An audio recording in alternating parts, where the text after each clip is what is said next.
welcome to Mornings. What a wonderful day. They are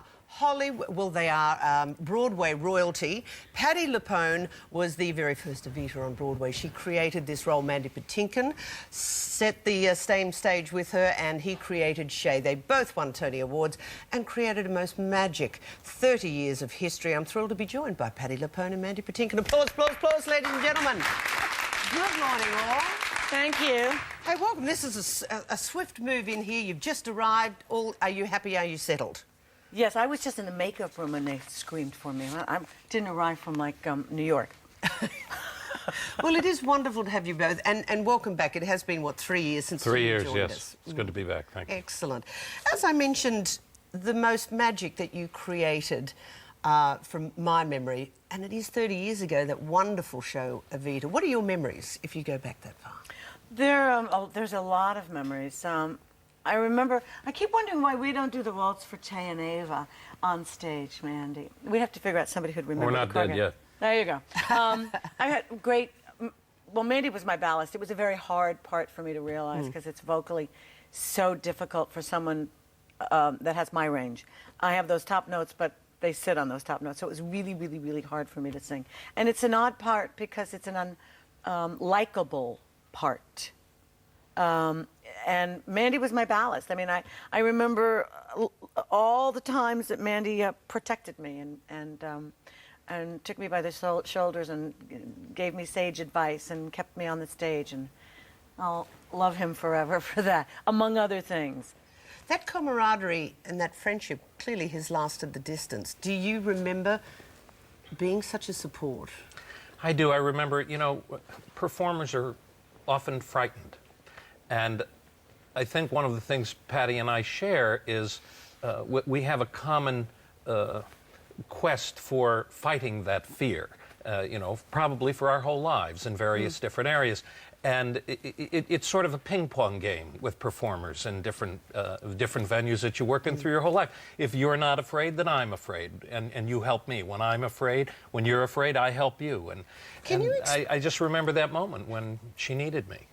As professionals, because, you know, people like myself are adoring fans. We so admire performers, especially at your elite level. And for you to say how scared, how nervous you are, probably makes us feel a little bit more human, because we all get scared in life. So how do you try and then overcome the nerves of your profession and your life then? How does that support system work? In life or on stage? Yeah, on really. Stage, There's a big difference. Well, there is a difference. One, you get to rehearse. What my wife and I always say, which I'm sure Patti would agree, my wife will do something, we'll have a disagreement, and my wife will say, well, let's do that again. I said, you don't get a second take in life. You know, you don't get to rehearse life. But.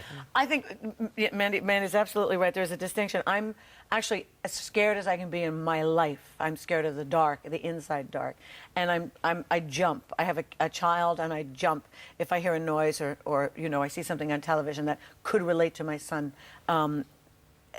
If it's a bad thing, you know, I'm just desperately afraid and a worrier. When I'm on stage, though, I know that I'm fearless, but I think the fear that I do have is failure, and not. For instance, maybe not remembering my lines and being vulnerable up there on the stage and going, the audience expects me to know this and I don't. Now what do I do? You know, being lost. How do I get over that? I go out on the stage. And then at some point, the nerves settle down. It's from the backstage to the onstage. And once you're on stage, one should be able to control that. There have been times when I've been tied in a knot and just continued and don't know how I got through it, quite frankly.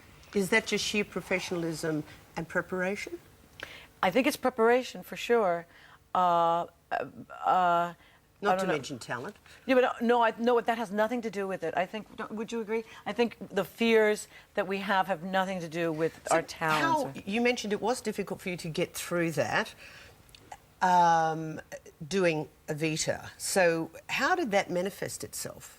Well, it's as simple as the score sits on D's, E's, F's, and G's above middle C, and the first D is screw the middle classes. I say this all the time. So I know, screw the middle classes. I will never accept them. My father's middle class. My father's family was middle class, and if I didn't hit that D correctly in the first 10 minutes of the show, it affected the next day that came, and the following day, it affected that night, which affected the following week. And so I went on stage in the first 10 minutes scared.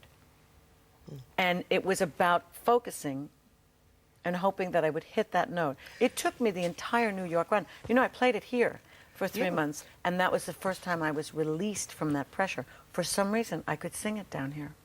Watching someone go through that, who you're clearly close to and want to help, but you're still at arm's length. How? Well, I don't know how. I don't know what I'm going to do the next second. You know, in terms of this game, doing this, I've been so privileged to work with so many wonderful people, and it is simply a fact that to be up there with Patti, it doesn't get any better in this game. It doesn't get any better. And that includes, you know, when it's glorious and soaring, you know, great. That's the easy stuff. It's when it's tricky and tough, when we forget, when we do get scared, when something happens, when the road is a little rough. It's when you're talking about the fear earlier, it's the perfect metaphor for our life. The real lesson is it's tough. It may, you know, it may not be what it was last night, or it may not be what it'll be tomorrow night. It's only what it is tonight, but we'll survive it. Just like in life, you know, you have this or that happen. And the fact is, you get through it. Like we've got our tent, well, they're all handsomely standing up there. Get a shot of these gorgeous boys. I know, aren't there. they gorgeous? Hi, fellas. Boy, they are beautiful. Come on over here, boys. Actually, boys, do come over here. Back. Stand just behind us. I'd like an entire row behind us of 10 tenors, just as a backdrop to the, as I mentioned, Broadway royalty. It's hard for me to actually introduce you because they've just got a name off now. Gentlemen, just stand around. Hi, there you go. Patti LuPone, Mandy Patinkin. Hi. How are you? How you doing? Good to see you. We are actually very proud. I know when you swept in, it was very difficult, your hair and makeup. But did you hear a moment of these boys? They're performing later in the shows. Can you give us 10 seconds, boys, of your best? Gee, there's putting them on the spot. Bum, bum, bum. I see trees of green, red roses too. I see them bloom for me and you. And I think to myself, what a wonderful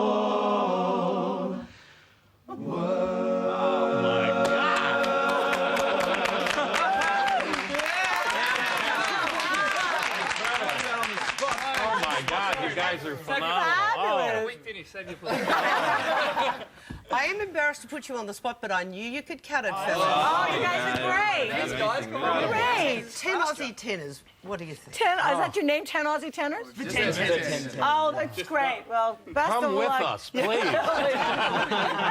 Put them in the car. They may actually follow that. We'll be Hey, listen, fine. would you guys stay with us? Because it's not all about you this morning, fellas.